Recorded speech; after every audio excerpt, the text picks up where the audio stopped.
A partir do próximo domingo, dia 31 de outubro até 12 de novembro, acontecerá a COP26 em Glasgow, na Escócia. O Acordo de Paris, firmado na COP21, determina que a cada 5 anos os países apresentem uma revisão de suas metas de redução de emissões dos gases do efeito estufa. Portanto, a grande expectativa em relação aos possíveis acordos para a redução de emissões e as metas, que cada país apresentará nessa reunião. Mas o que podemos esperar da COP26? E mais especialmente, qual será a posição do Brasil? Sobre isso, eu converso com o professor Pedro Luiz Cortes, professor da ECA e do Programa de Pós-Graduação em Ciência Ambiental do IEE, o Instituto de Energia e Ambiente aqui da USP. Tudo bem, professor? Bom dia. Bom dia, Roxane. Bom dia, ouvintes. É um prazer falar com vocês. Professor, finalmente chegou, a tão comentada COP26. Há muita expectativa, sem dúvida alguma, em relação ao que pode sair dessa reunião, novos acordos, compromissos, metas. Então, ainda mais, depois de uma pandemia, depois de dados assustadores sobre as questões climáticas, os eventos extremos, os riscos para a humanidade. É um problema global. Então, o que esperar da COP26? Bom, Roxane, como você bem adiantou na abertura, o Acordo de Paris, ele exige que os países atualizem os seus planos de redução de emissões a cada 5 anos. Então, é chegado o momento de uma revisão e os países novamente apresentarem as suas metas, e elas são conhecidas como metas nacionalmente determinadas, ou seja, cada país propõe aquilo que tenciona fazer, mas não há nenhuma punição, vamos assim dizer, se o país não cumprir. Obviamente que há um constrangimento muito grande caso ele não cumpra aquilo que foi determinado. E esse ano eles devem apresentar as metas, até 2030, e espera-se que essas metas elas sejam mais ambiciosas.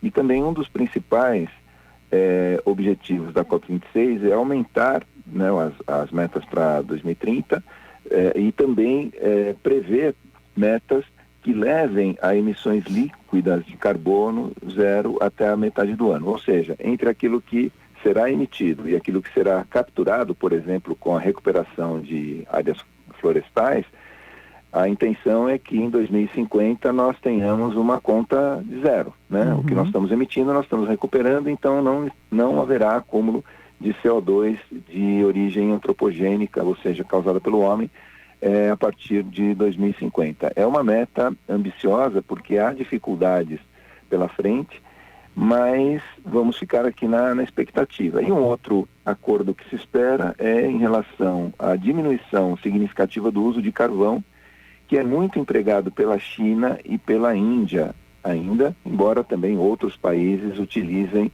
o carvão, seja para geração de energia elétrica, seja para outras finalidades. Então, existe realmente essa preocupação básica em relação à COP26, ou seja, as metas que cada país vai apresentar, se elas são compatíveis com essa conta de carbono zero em 2050, e também para uma redução do uso do carvão, que é um combustível fóssil extremamente poluente. Bom, professor, o último relatório, mais recente relatório do IPCC, o painel intergovernamental sobre mudanças climáticas, mostrou uma situação crítica, apontou gravidade da crise climática, o mundo preocupado com isso. O Brasil continua dizendo que não é o principal responsável pelo problema, em termos globais. Então, o que esperar do Brasil? Como o Brasil vai se apresentar para a COP26 e também os compromissos? Bom, Roxane, realmente o governo brasileiro ele tem procurado se defender dizendo que nós não somos os principais emissores de gases de efeito estufa. Entretanto, há uma peculiaridade nisso, porque boa parte das nossas emissões estão relacionadas ao desmatamento, às queimadas.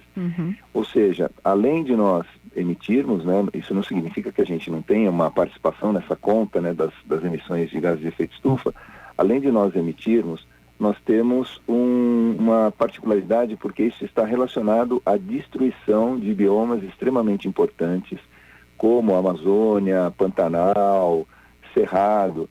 E eu já tive a oportunidade de comentar com vocês, né, aqui na coluna, que essa redução de chuvas na região central do Brasil, ela não é uma situação nova, né, não é uma situação eventual, ela vem se manifestando em média nos últimos 12 anos e, inclusive, uma orientanda minha deve defender agora em novembro uma tese sobre isso. Os dados do Operatório Nacional do Sistema mostram efetivamente a ocorrência disso, e isso está relacionado ao desmatamento da Amazônia.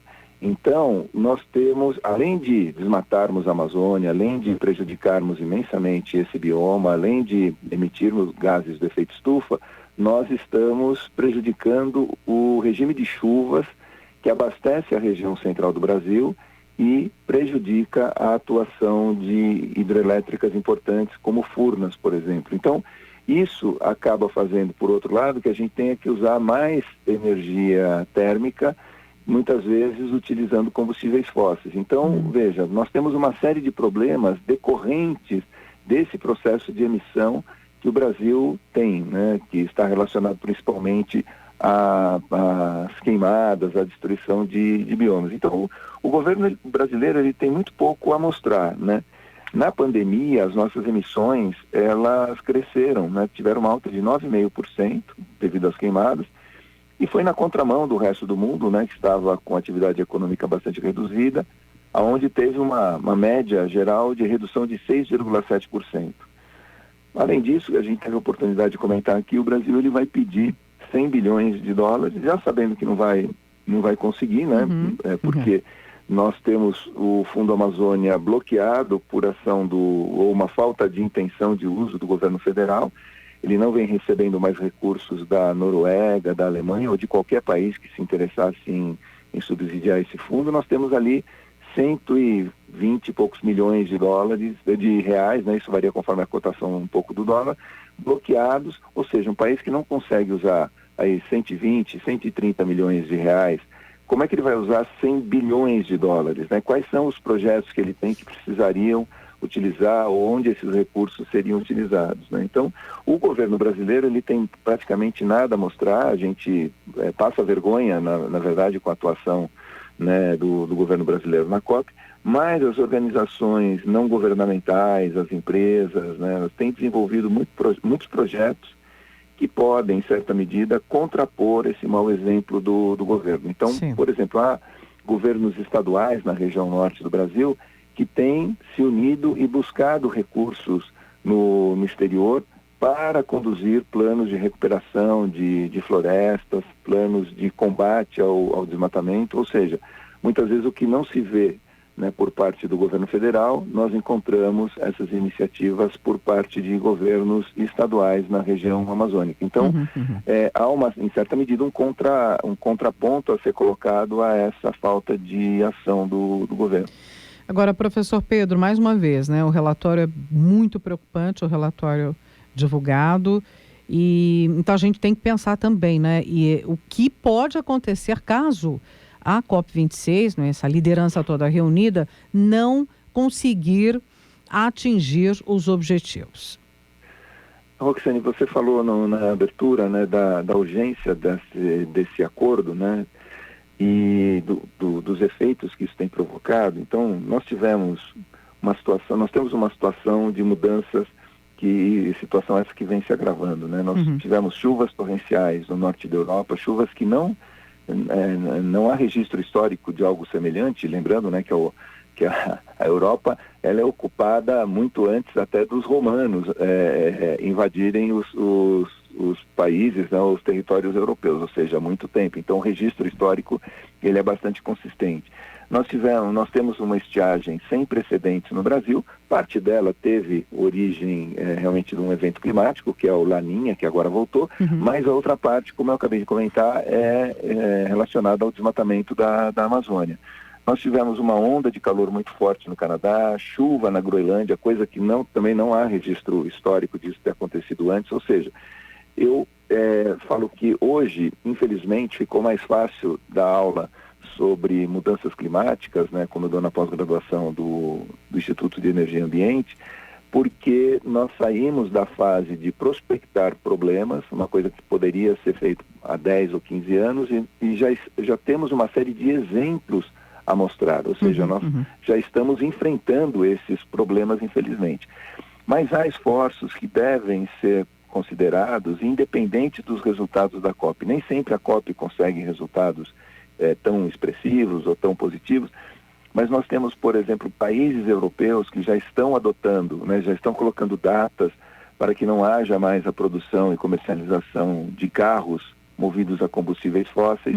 A Europa vem buscando limpar sua matriz energética com maior uso de energia eólica em detrimento das termoelétricas, e há vários países que estão precificando, ou seja, cobrando pelas emissões de carbono, ou seja, isso põe lá um imposto nos combustíveis para tentar, com isso, inibir o uso, né, de combustíveis fósseis ou fomentar programas de captura de carbono. Então, há exemplos positivos, né? O mundo não está parado, mesmo que a COP não venha a dar um resultado expressivo, isso a gente tem que levar em consideração, porque pode acontecer, isso não significa que o mundo não esteja se movendo. Mas fica sempre a expectativa, né, só finalizando, de que a gente tenha um acordo muito amplo nesta COP que se inicia no próximo domingo. O presidente Bolsonaro vai para uma reunião de G20 e não comparecerá à COP 26, já avisou. Bem, vamos acompanhar, certamente vamos tratar desse assunto semana que vem, professor.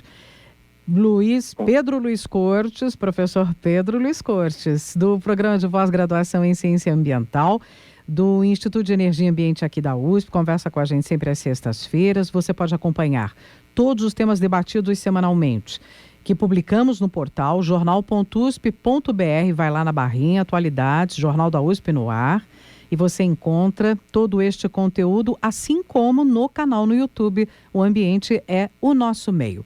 Professor, muito obrigada. Até a próxima semana.